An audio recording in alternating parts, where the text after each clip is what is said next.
Praise the Lord. இந்த நாளிலும் கர்த்தருக்கு பயப்படும் பயம் என்பது என்றால் என்ன என்பதை குறித்து பார்க்க போகிறோம். கர்த்தருக்கு பயப்படுதல், கர்த்தருக்கு பயப்படும் பயம் என்பது என்றால் என்ன? கர்த்தர் நல்லவர். அவர் நம்முடைய வாழ்க்கையிலே எதை செய்தாலும் சரியாக இருக்கும். அவர் நம்முடைய வாழ்க்கையை நடத்தி சென்றால் அது சரியாக இருக்கும். அவருடைய வார்த்தையின்படி கீழ்ப்படிந்து நடந்தால் அது சரியாக இருக்கும். அதுதான் சரி என்கிற ஒரு எண்ணத்தோடு ஒரு மனிதன் வாழ்வான் என்று சொன்னால் அதுதான் கர்த்தருக்கு பயப்படும் பயம்.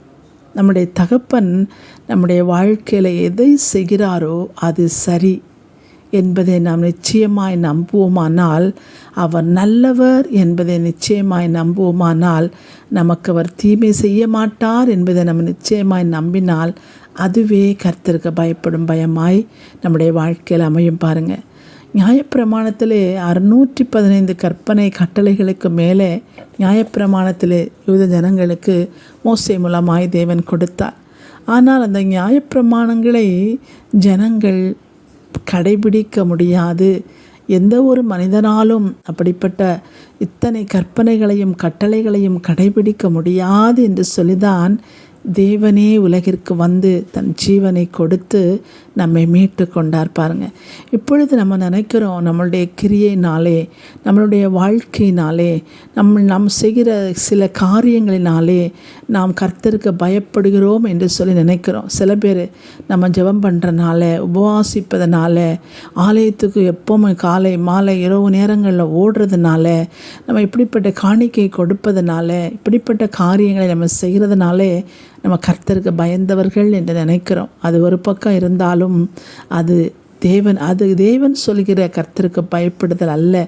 அது நம்முடைய வாழ்க்கைக்கு தேவை. நம்ம வாழ்க்கையில் தேவனை தேட வேண்டும் என்பதற்காக நம்ம இப்படிப்பட்ட முயற்சிகள் நம்ம எடுக்கிறோம். ஆனால் உண்மையாகவே ஒரு மனிதன் கர்த்தருக்கு பயப்படுவான் ஆனால் அவன் வாழ்க்கையில் என் தேவன் எனக்கு செய்வதெல்லாம் சரியாக இருக்கும், அவர் செய்தது என்னுடைய வாழ்க்கையில் சரி, அவர் நல்லவர், அவர் நன்மையானது எனக்கு செய்வார் என்று சொல்லி எல்லா சூழ்நிலைகளையும் நன்மையாய் மாற்றி வாழ்கிற வாழ்க்கை தான் கர்த்தருக்கு பயப்படும் பயம். எனக்கு தேவன் தந்த மனைவி நல்லவள், எனக்கு தேவன் தந்த பிள்ளைகள் நல்லவர்கள், எனக்கு தேவன் தந்த காரியங்கள் வேலை எல்லாம் நல்லது, எனக்கு தேவன் எதை தந்திருக்கிறாரோ அது நல்லது தான் என்று சொல்லி நம் வாழ்வோமானால் நம்முடைய குடும்பங்களிலே, நம்முடைய வேலை ஸ்தலங்களிலே, நம்முடைய ஊழியங்களிலே ஒரு பிரச்சனை இல்லாதபடிக்கு சமாதானத்தோடு நம்ம வாழ்ந்து போகலாம். பாருங்கள், சில நேரங்களில் மனிதர்கள் அதை நினைக்க தவறி விடுகிறார்கள்.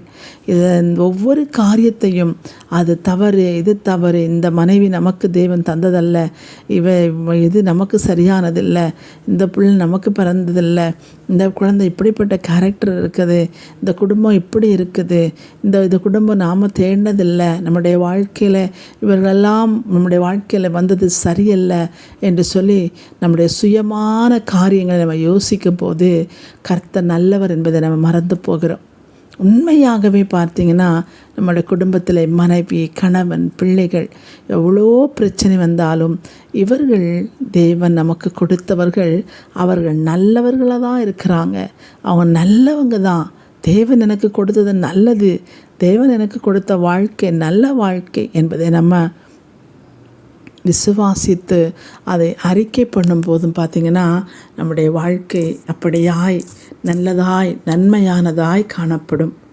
நம்முடைய கிரியைகள் நிமித்தம் நான் கர்த்தருக்கு பயப்படுகிறவன் என்று சொல்லி நாம் நினைத்து கொண்டிருந்தால் அது சரியில்லாத ஒரு காரியம், தவறான ஒரு காரியம். கிரியைனாலே நாம் கர்த்தருக்கு பயப்பட முடியாது. நற்கிரியைகள் செய்வதனாலே நான் கர்த்தருக்கு பயப்படுகிறேன் என்று சொல்ல முடியாது. வாழ்க்கையிலே நற்கிரியைகள் செய்யும்போது அது நம்முடைய வாழ்க்கையில் நமக்கு சமாதானத்தையும் சந்தோஷத்தையும் நம்முடைய வாழ்க்கையில மேன்மையும் கொண்டு வரும். ஆனால் கர்த்தருக்கு நாம் உண்மையாகவே பயப்படுறோம் என்று சொன்னால் அவர் நல்லவர் என்பதை நாம் அறிக்கை பண்ணும்போது, அவர் நம்முடைய வாழ்க்கையில் செய்வதெல்லாம் நல்லதே என்று சொல்லும் போது தான் அவருக்கு பயப்படும் பயம் நம்முடைய உள்ளத்தில் இருக்கும் என்று சொல்லி பார்க்க முடிகிறோம். மத்தேயு 7:11 அதைத்தான் சொல்கிறது. நம்மை பார்த்து பொல்லாதவர்களாகிய நீங்கள் என்று சொல்கிறார். பொல்லாதவர்களாகிய நீங்கள் என்று சொல்கிறார். பாருங்கள், நம்மை பார்த்து பொல்லாதவர்களாகிய நீங்கள் என்று சொல்கிறார். ஆனால் தேவன் அவரை பார்த்து என்ன சொல்கிறார்? நல்ல பிதா என்று சொல்கிறார். பாருங்கள், அவர் நல்லவர் என்று சொல்கிறார். மனிதனை பார்த்து பொல்லாங்கன் என்று சொல்கிறார். பாருங்கள், அவர் சொல்கிறார், நீங்கள் உங்கள் பிள்ளைகளுக்கு நல்லவே கொடுக்க நினைக்கிறீங்க. நீங்கள் நினைக்கிறீங்க, ஆனால் செய்கிறீங்களோ என்னவோ தெரியாது. அதான் நீங்கள் நினைக்கிறீங்க. ஆனால் நல்ல தகப்பன் அதை நிச்சயமாய் செய்வேன் என்று சொல்கிறார். நல்ல தகப்பன் பரமபிதா நிச்சயமாய் செய்வார். ஆனால் பொல்லாதவர்களாகிய நீங்கள் உங்கள் பிள்ளைகளுக்கு நல்ல இவை கொடுக்க நினைக்கிறீங்க என்று சொல்கிறார். பாருங்கள், அப்போ நம்முடைய தேவனாகிய கர்த்தர் பாருங்கள், நம்ம நினைக்கிறோம், ஆனால் அவர் செய்து முடிக்கிறார்.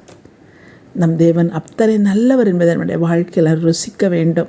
தேவனுடைய அன்பும் அவருடைய சமாதானம் அவருடைய சந்தோஷம் நம்மளோடு இருந்தால், அவருக்கு பயப்படும் பயம் நம்மளோடு இருந்தால், அவர் செய்வதெல்லாம் நன்மைக்கே, அவர் செய்வதெல்லாம் நன்மையே, எங்களுடைய வாழ்க்கையில் நடக்கிறதெல்லாம் நன்மைக்கே, என் தேவன் நன்மையானவைகளே எங்களுடைய வாழ்க்கையில் செய்கிறார் என்பதை நம்ம அறிக்கை பண்ணும்போது, விசுவாசிக்கும் போது, அப்படிப்பட்ட தேவ பலத்தோடு நாம் வாழும்போது, அப்படிப்பட்ட வார்த்தைகளோடு வாழும்போது, தேவாவியானவர் நம்மளோடு இருந்து நம்முடைய வாழ்க்கை அவர் வசனத்தின்படி நான் உங்களுக்கு செய்வது நிச்சயம் என்று சொன்ன வார்த்தையின்படியாய் எல்லாவற்றையும் அவர் செய்து முடிக்க வல்லவர் என்பதை நாம் அறிந்து கொள்ள வேண்டும்.